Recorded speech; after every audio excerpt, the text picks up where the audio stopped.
Winter vacations کے لیے کیا پروگرام ہے؟ کسی کیمپ وغیرہ کے بارے میں تو بالکل مت سوچنا۔ ہم نے 2 بار یہ تجربہ کیا اور دونوں بار گڑبڑ ہو گئی۔ ممی نے پہلے سے سختی سے آرڈر دے دیا ہے کہ اب ہم ایسی کسی ایکٹیویٹی کے بارے میں نہ سوچیں گے۔ اگر تم لوگوں نے ایسا کوئی پروگرام بنایا تو وہ مجھے تمہارے ساتھ شامل ہونے کی اجازت نہیں دیں گی۔ مہاپارا کے کیے گئے سوال کا جواب سب سے پہلے لبنہ نے دیا۔ پچھلی بار وہ واقعی بڑی مشکل میں پھنس گئی تھی اور قسمت ہی تھی کہ اس کی بچت ہو گئی، اور اس کے والدین خصوصاً ممی کو اس کے حوالے سے بہت سے تحفظات لاحق ہو چکے تھے۔ اکلوتی اولاد رکھنے والے والدین ذرا زیادہ ہی حساس ہوتے ہیں۔ بہرحال میرا بھی فی الحال دوبارہ یہ تجربہ کرنے کا ارادہ نہیں ہے۔ پڑھائی کی ٹف روٹین نے تھکا دیا ہے اور ان تھوڑی سی چھٹیوں میں کوئی ذمہ دارانہ کام اپنے سر لینے کی بجائے آرام کرنا چاہتی ہوں۔ روشی نے اپنے ناک کو سکیڑ کر پہلے لبنہ کے ممی کے رویے پر تبصرہ کیا، پھر اپنے ارادے سے آگاہ کیا۔ پھر کیا کریں؟ کہیں گھومنے پھرنے کا پروگرام بنائیں؟ مہاپارا نے پوچھا۔ گھومنے کے لیے کہاں جا سکتے ہیں یار؟ ابھی 2-3 دن پہلے ہی تو فلو سے جان چھوٹی ہے اور ڈیڈی نے صاف کہہ دیا ہے کہ اس سیزن میں مجھے بہت احتیاط کرنا ہوگی۔ تم لوگ گھومنے کے لیے سیدھے مری کا رخ کرتے ہو اور میرے اوپر پہلے ہی پابندی لگ چکی ہے۔ اس بار تو ویسے ہی وقت سے پہلے سیزن شروع ہو گیا ہے۔ لبنہ کے لہجے میں بیک وقت بیزاری اور اداسی تھی۔ وہ خود بھی لگائی جانے والی پابندیوں کی وجہ سے تھوڑی سی جنجلاہٹ کا شکار تھی۔ اف، یہ اکلوتی دختر نیک اختر، اس پر سے اس کے ڈیڈی ڈاکٹر۔ اب کوئی بتائے کہ ہم کیا کریں؟ روشنی کا انداز چھیڑنے والا تھا۔ مذاق سے ہٹ کر مسئلہ سنگین نوعیت کا ہے۔ ہمارے اپنے شہر کے حالات بھی زیادہ اچھے نہیں چل رہے۔ آج کل کسی چاقو مار بندے کا بھی شور اٹھا ہوا ہے۔ کل ڈیڈی مجھے اور عروج کو نصیحت کر رہے تھے کہ کہیں آتے جاتے ہوئے احتیاط سے کام لیا کریں اور اپنے اطراف سے چکن نہ رہا کریں، کیونکہ اس شخص کا ٹارگٹ زیادہ تر ملازمت پیشہ خواتین اور طالبات ہی ہیں۔ مہاپارا نے اپنے والد سے ہونے والی گفتگو سے آگاہ کیا۔ چھوڑو یار، ہم تو بچپن ہی سے ایسے حالات دیکھ رہے ہیں، کبھی ہتھوڑا مار تو کبھی چاقو مار، کبھی چھلاوا گروپ تو کبھی کفن پوش۔ ہر تھوڑے عرصے بعد لوگ دہشت زدہ کرنے کے لیے ایک کہانی نکال ہی لیتے ہیں۔ آئے دن ہڑتالیں، فائرنگ، دھرنے، بم بلاسٹ الگ اپنی جگہ پر ہے۔ اب اگر ہم ان چیزوں سے ڈرتے رہے تو اپنے گھر میں بند ہو کر بیٹھنا پڑے گا، جو ظاہر ہے کہ ممکن نہیں۔ روشنی نے کان پر سے مکھی اڑانے والے انداز میں مہاپارا کی بات کو کاٹا، پھر اخبار میں سر دیے بیٹھی عروج کی طرف متوجہ ہو کر بولی، تمہیں کس لندن پلٹ امیر کبیر، حسین و جمیل اور اکلوتے و کنوارے کا رشتہ نظر آ گیا ہے جو اخبار کی جان ہی نہیں چھوڑ رہی ہو؟ بندہ تو واقعی حسین و جمیل ہے اور امیر و کبیر ہے، کنوارا ہونے کے بارے میں مجھے بھی معلوم نہیں ہے، بس اکلوتا ہونے یا نہ ہونے کی تصدیق کرنی ہے۔ عروج نے اخبار سے سر اٹھائے بغیر جواب دیا تو وہ تینوں چونک گئی۔ کیا مطلب؟ کس کا ذکر کر رہی ہو؟ مہاپارا نے بڑی بہن ہونے کے ناطے سب سے پہلے اس سے باز پرس کی۔ مووی پروڈکشنز والے مرید عرف مودی کا۔ پچھلے ہفتے اسٹائل ایوارڈز کے شو میں دیکھا نہیں اسے کتنا ہینڈسم اینڈ ڈیشنگ لگ رہا تھا؟ سارے اہم ایوارڈ بھی اس کی فلم ٹیم کو ملے تھے۔ وہ تو سب ٹھیک ہے، لیکن مودی کو کیا ضرورت پڑی ہے اخبار میں ضرورت اشتہار رشتہ دینے کی؟ اب وہ تینوں اسے مشکوک نظروں سے گور رہی۔ میں نے کب کہا کہ اس نے ضرورت رشتہ کا اشتہار دیا ہے؟ وہ اپنی نئی فلم کی کاسٹنگ کے لیے آڈیشن لینے والا ہے اور اس کے لیے اشتہار دیا ہے۔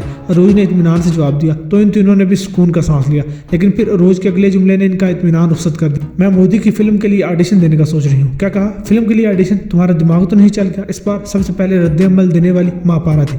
اس میں دماغ چلنے کی کیا بات ہے؟ ایکٹنگ آج کل کے دور میں ایک اچھا پروفیشن ہے، لوگ اسے ایز اے کیریئر اپنا کر بڑے بڑے فائدے میں جا رہے ہیں۔ تم نے دیکھا نہیں کہ پروفیشنل ڈگریاں رکھنے والے بھی اپنے پروفیشن چھوڑ کر یہی کام کر رہے ہیں، کیونکہ وہ جانتے ہیں کہ اس فیلڈ میں جتنا پیسہ اور شہرت ہے وہ دوسری جگہ سے ملنا مشکل ہے۔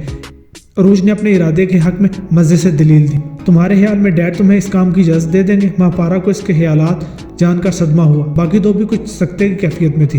پہلے آڈیشن میں پاس تو ہو جاؤں، پھر اجازت بھی لے لوں گی، ویسے بھی قانوناً میں بالغ ہوں اور مجھے اپنے بارے میں کوئی فیصلہ لینے کا اختیار ہے۔ عروج نے بے نیازی سے شانے جھکا کر جواب دیا تو وہ تینوں ہی باجماعت بے ہوش ہوتے ہوتے بچی۔ ہوش میں آ جائیں میڈم، آپ کو یہ امریکہ یا یورپ میں نہیں ہے جو اس طرح خود مختاری کی بات کرے۔ ہمارے ہاں ایسی باتوں کو بغاوت تصور کیا جاتا ہے۔ آخرکار روشنی نے سٹوکا، تم لوگ فضول میں اتنی ٹینشن لے رہی ہو۔ مام اور ڈیڈ براڈ مائنڈڈ ہیں، مجھے نہیں لگتا کہ وہ میرے اس شوق کی راہ میں رکاوٹ کھڑی کریں گے۔ ویسے میں اس فیلڈ کو کوئی پروفیشن بنانے نہیں جا رہی، شوق ہے، ایک آدھ فلم میں کام کر کے چھوڑ دوں گی۔ عروج کے اطمینان میں ذرا بھر بھی فرق نہیں آ رہا تھا۔ اوہو، تو تم تو یوں بات کر رہی ہو جیسے مودی تمہیں اپنی فلم میں چانس لینے کی آفر کر چکا ہو اور اب بس تمہیں فیصلہ کرنا ہو۔ اس کی اس قدر خود اعتمادی لبنہ کو بھی کھٹکی اور اس نے طنز کا تیر چلایا۔ فلم نہیں تو ڈرامے میں تو رول مل ہی جائے گا۔ میں نے سنا ہے فلم کی کاسٹ فائنل ہو جانے کے بعد آڈیشن کے لیے آنے والوں میں سے اچھے ایکٹر سلیکٹ کر کے انہیں ڈرامے کا چانس دیا جاتا ہے۔ وہ جس طرح بات کر رہی تھی اس سے انہیں اندازہ ہوا کہ یہ صرف اشتہار دیکھ کر جاگنے والا شوق نہیں بلکہ وہ پہلے ہی سے اس کے بارے میں معلومات حاصل کر چکی ہے۔ اوکے تم دے دو آڈیشن، مجھے یقین ہے کہ نہ نومن تیل ہوگا اور نہ رادھا ناچے گی۔ اسے اپنے ارادے میں اٹل پا کر ماں پارا نے دل جلے انداز میں تبصرہ کیا۔ جواب میں عروج محض پر اصرار انداز میں مسکرا کر رہ گئی۔ اس انداز پر وہ تینوں ایک دوسرے کو دیکھ کر رہ گئی۔ عروج نے جو شوشہ چھوڑا تھا اس کے بعد وہ آنے والے موسم سرما کی تعطیلات کے لیے کوئی پروگرام بنانے کا خیال قطعی فراموش کر چکی تھی۔ یہ کیسے نمونوں کو کال کر لیتے ہو یار تم؟ میں فلم کی ہیروئن کے لیے آڈیشن لے رہا ہوں، کسی کوکنگ شو کی میزبان کے لیے نہیں جو ایسی چیزوں کو برداشت کرتا پھروں۔ اچھی طرح خراش کے ٹراؤزرز اور کرتی میں ملبوس شانے پر دوپٹہ ٹکائے عروج جیسے ہی سپاٹ لائٹ کے نیچے آ کھڑی ہوئی۔ کمرے کے نیم روشن حصے میں موجود مودی، جسے اکثر لوگ مسٹر موڈی بھی کہا کرتے تھے، بیزاری سے اپنے اسسٹنٹ سے بولا۔ آواز اتنی بلند تھی کہ عروج نے بھی سن لی اور اس کا چہرہ سرخ ہو گیا۔ وہاں آڈیشن کے لیے آئی ہوئی لڑکیوں میں سے وہ واحد تھی جو مشرقی لباس پہنے ہوئے تھی، اور اس بات کو اس کی لاکھ مخالفت کے باوجود اس کے ساتھ آنے والی تینوں دوستوں نے پہلے ہی باور کرا دیا تھا۔ مودی کی فلموں کی ہیروئن بلکہ تمام فیمیل کاسٹ میں یہ قدریں مشترک تھی کہ انہیں بہت ماڈرن بلکہ بے باک ملبوسات استعمال کروائے جاتے تھے۔ جینز اور ٹی شرٹ کی حد تک تو وہ چاروں بھی مغربی لباس کا استعمال کر لیتی تھیں، لیکن ایسی بے باکی کا تصور کہیں نہیں تھا جس میں منی اسکرٹ، ٹاپ لیس اور بیک لیس جیسی چیزوں کی گنجائش نکلتی ہو۔ انہیں سارا نے ریفر کیا ہے سر۔ اسسٹنٹ نے اپنی جان بچانے کے لیے جلدی سے اپنی صفائی پیش کی تو مودی نے اس کی جان بخشی تو کر دی اور براہ راست سرخ چہرہ لیے ہوئے عروج سے مخاطب ہو کر بولا، آپ نے سارا سے سفارش کرائی تھی تو اس سے کوئی ڈانگ کا لباس بھی لے کر پہن لیتی۔ سارا کو اچھی طرح معلوم ہے کہ میں اپنی فلم میں ہیروئن کو کیسے ڈریس اپ کرواتا ہوں۔ سوری سر، مجھے سارا نے آفر کی تھی لیکن میں نے وہی پہنا جو میں پہن سکتی ہوں۔ ایکچولی میں فلم میں زیادہ انٹرسٹڈ بھی نہیں ہوں، بس اس لیے آڈیشن دینے چلی آئی کہ سنا تھا فلم کی کاسٹ سے بچ جانے والی اچھی ایکٹرس کو آپ پروڈکشن ہاؤس میں ڈرامے میں چانس دے دیتے ہیں۔ دل تو اس کا یہی چاہ رہا تھا کہ اپنے سامنے کھڑے خوبصورت، ہینڈسم اور مغرور مودی کو کچا چبا جائے، لیکن اپنی شاندار بےعزتی کو پی کر لہجے کو نرم بلکہ قدر خوشامدانہ رکھا اور اپنے مطلب کی بات پر آ گئی۔ ہٹاؤ اسے یار یہاں سے اور بوبی کے حوالے کرو۔ ہاں میرا ٹائم ویسٹ کر رہی ہے۔ مودی نے اس بار بھی اس کی بےعزتی کرنے میں کسر نہ چھوڑی اور حکم صادر فرما دیا۔ اس کی ساری بےعزتی میں مثبت پہلو بس یہی تھا کہ وہ اسے دھکے دے کر باہر نکلوانے کی بجائے کسی بوبی کے پاس بھجوا رہا تھا، اور یقیناً صرف ایسا اس لیے تھا کہ وہ سارا کی سفارش کے ساتھ آئی تھی۔ سارا ڈریس ڈیزائنر تھی اور مودی کی فلموں کا وارڈروب اسی کے ذمہ ہوتا۔ سننے میں یہاں تک آیا کہ اس کا مودی سے فیئر چل رہا ہے اور وہ اس کی غیر اعلانیہ منگیتر ہے۔ عروج نے بڑی جدوجہد کر کے سارا کی سفارش حاصل کی اور شکر کر رہی تھی کہ وہ اس کی سفارش کے ساتھ آئی ہے، ورنہ مغرور اور اکھڑ شخص تو شاید اسے کھڑکی سے ہی باہر پھینکوا دیتا۔ اس نے کوشش کی کہ وہ اندر سے ہونے والی بے عزتی کے تاثرات اپنے چہرے پر ساتھ لے کر باہر نہ جائے، پھر بھی رگ رگ سے واقف سہیلیوں اور سگی بہن سے کچھ چھپانا آسان نہیں تھا۔ کیا ہوا؟ اس نے تمہیں ریجیکٹ کر دیا؟ اس کے باہر نکلتے ہوئے انہوں نے تاڑ لیا اور خوشی سے چیک کی۔ کوئی نہیں، وہ مجھے اپنے پروڈکشن ہاؤس میں بننے والے ڈرامے میں کاسٹ کرنے کے لیے انٹرسٹڈ ہے اور 2 دن بعد وہاں کا آڈیشن ہے۔ اس نے مٹھی کھول کر وہ کارڈ ان کے سامنے کیا جو مودی کے اسسٹنٹ نے کچھ ہدایات کے ساتھ اس کے حوالے کیا تھا۔ ان تینوں نے کارڈ پر لکھا نام اور ایڈریس دیکھ لیا اور ایک گہرا سانس لیا اور 2 دن کے بعد نئی خواری کے لیے ذہنی طور پر تیار ہونے لگی۔ روز کے شوق سے لاکھ اختلاف کے باوجود وہ اس کا ساتھ بہرحال نہیں چھوڑ سکتی تھی، چنانچہ 2 دن بعد اس کے ساتھ ایک نئی جگہ پر موجود تھی۔ سب سے پہلے آپ سب اپنے موبائل فون جمع کروا دیں، آڈیشن کے دوران موبائل فون الاؤ نہیں ہے۔ اس بڑے سے ہال میں تقریباً 40-45 لڑکیاں موجود تھیں اور آپس میں گپ شپ لگانے کے ساتھ گاہے بگاہے اپنی نوک پلک بھی سنواری جا رہی تھی۔ آنے والے نے فرنٹ پر کھڑے ہو کر بلند آواز میں اعلان کرتے ہوئے حکم دیا تو سب ہی تھوڑی دیر کے لیے حیرت زدہ ہو گئی۔ یہ کیا بات ہوئی بھائی؟ موبائل جمع کروانے کی کیا ضرورت ہے؟ ہم کیوں اپنا موبائل فون جمع کرائیں؟ کھو گیا تو کون ذمہ دار ہوگا؟ کوئی مسئلہ ہے تو ہم آف کر کے اپنے پرس میں رکھ لیتے ہیں۔ حیرت کے ایک چھوٹے سے وقفے کے بعد ہر طرف سے آوازیں آنے لگیں۔ لڑکیوں کو اپنے موبائل فون جمع کروانے پر بہت سے تحفظات تھے۔ اس کو اعتراض ہے وہ یہاں سے جا سکتا ہے، ہمارے پروڈکشن ہاؤس کا اصول ہے نو موبائل۔ آڈیشن تو کیا ہم ریکارڈنگ کے دوران بھی موبائل الاؤ نہیں کرتے، اس لیے جو ہمارے ساتھ کام کرنے کا خواہشمند ہے وہ اچھی طرح سوچ لے۔ باقی آپ کے موبائل کی بھی حفاظت واپسی کی گارنٹی میں دیتا ہوں۔ اگر بالفرض کسی کا موبائل کھو گیا یا اسے کوئی نقصان پہنچا تو ہم نقصان پورا کرنے کے ذمہ دار ہوں گے۔ اٹھنے والے اعتراضات کا اس نے نہایت سکون سے جواب دیا۔ اس اعلان کے بعد لڑکیاں خاموش ہو گئی، پھر ایک ایک کر کے میز کرسی سنبھالے بیٹھے شخص کے پاس اپنے موبائل جمع کرانے لگی۔ وہ شخص ہر لڑکی کا نام پتہ معلوم کرنے کے ساتھ ساتھ اس کے موبائل کی باقاعدہ فوٹو بھی لے رہا تھا تاکہ واپسی کے وقت مشکل نہ ہو، اور روج نے بھی اپنا موبائل جمع کرا دیا۔ اس سمیت ہر لڑکی کا یہ مطالبہ منظور کر لیا گیا اور ایک بھی واپس نہیں گئی تھی۔ آپ لوگ بھی اپنے موبائل فون جمع کروا دیں۔ ساری لڑکیاں اپنے موبائل فون جمع کرا چکی۔ ماں پارا، روشنی اور لبنہ سے بھی مطالبہ کیا گیا۔ ہم آڈیشن کے لیے نہیں آئے، ہم صرف اپنے فرینڈ کے ساتھ ہیں، جو بھی ہے اگر آپ کو یہاں رکنا ہے تو موبائل دینا ہوگا۔ اس شخص نے سخت لہجے میں جواب دیا۔ دے دو یار، تھوڑی دیر کی ہی تو بات ہے۔ روج نے یوں عاجزی سے درخواست کی کہ ناچار انہیں یہ بات ماننا پڑی۔ انہیں نہیں معلوم تھا کہ اس کے اندر یہ شوق اس انتہا پر موجود ہے کہ وہ اپنے ساتھ ساتھ انہیں بھی ہار کرنے میں حرج نہیں سمجھ رہی۔ ان سب کو اندر لا کر حفاظت سے رکھ دو، واپسی پر سب کو ایک ساتھ واپس کر دینا۔ جس بندے نے موبائل فون جمع کرنے کا حکم دیا تھا اس نے میز کرسی سنبھالے